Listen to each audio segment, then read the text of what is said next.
Hi, I'm Dr. Simon. I'm a clinical neurophysiologist. Every day I see a lot of patients related to nerve disease, and mostly all those nerve problems are due to diabetes. Almost everyone know that diabetes can cause different kind of nerve problem, but many do not know that all those nerve problem can be fully recovered if blood sugars is very strictly maintained.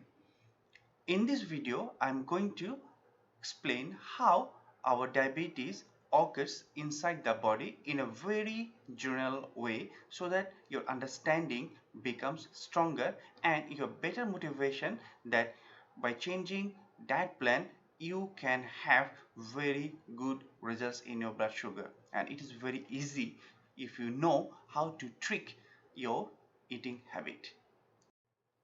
First, need to understand blood glucose homeostasis and metabolism in normal body conditions.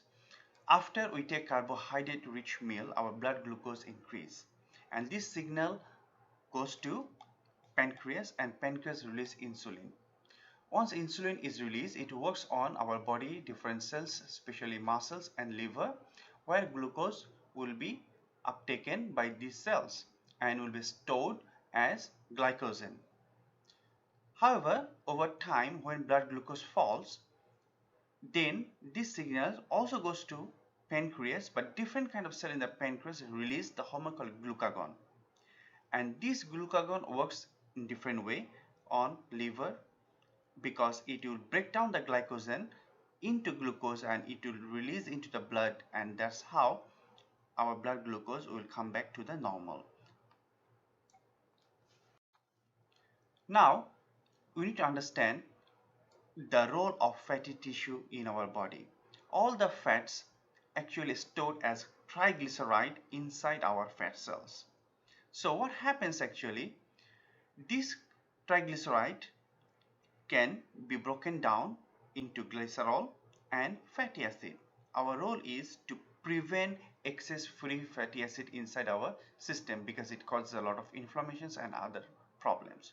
So what actually insulin does is it prevents lipolysis, okay, and also it causes these free fatty acids which already inside the blood vessels transported back to the fatty cell and make it triglyceride. So role of insulin is to convert fatty acids or other things into triglyceride, and that's what we need. It's very important in diabetes. Now you see what happens in type 2 diabetes pathophysiology.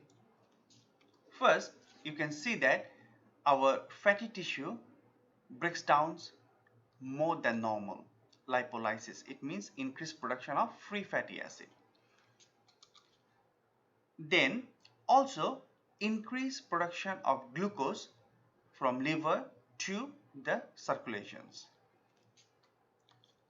Also decreased glucose uptake by muscles. Altogether, it causes insulin resistance. It means although we have enough insulin, but it is not working on the different cells in our body, so that glucose is not able to go inside the cell, and that's how increased blood glucose level in type 2 diabetes. Here we must need to understand more about insulin resistance. Insulin resistance, there's a significant role on adipose tissue or fatty tissue. This fatty tissue release a lot of inflammatory markers and chemical substance. It directly impaired glucose transport to the cells in muscles and liver. Significantly increase production of interleukin 6 and TNF alpha by this fatty tissue, and these two factors are very important for inflammation because it causes inflammation. As a result, we will have a lot of long-term complications such as stroke, cataract, peripheral vascular disease, neuropathy, a lot of joint pain, atherosclerosis, hypertension, heart attack, and many other things. As you've seen already that in diabetes we always focus on carbohydrate, which is not always true. The fat plays a very significant role. We not only need to reduce carbohydrate related food, but we also need to reduce fat intake significantly. At the same time, we need to find out a way so that we can burn more fat so that there is no insulin resistance and less production of all those inflammatory markers. So how to do that? The trick is very simple. First, you must need to understand we need to take complex carbohydrate so that our blood sugar doesn't shoot up very fast. Secondly, if your kidney is alright, I recommend you to take high protein diet. If we take high protein diet, it increases metabolism and you will remain full longer. And if you have high protein diet in your system, to burn the protein we need a lot of energy, and if that energy doesn't come from the glucose because you will take less carbohydrate, body will burn the fat, and that way is very easily you can actually lose weight, especially the visceral fats. That way will your blood sugar be very easily controlled. When you try to improve your conditions, it is very important that you remain within a group of positive mindset. For that reason, it's better to involve in some kind of sports activity or some kind of fun activity you like but beneficial for body. Like I do is no sugar challenge for my patients. You'll find out more about no sugar challenge at the end of this video.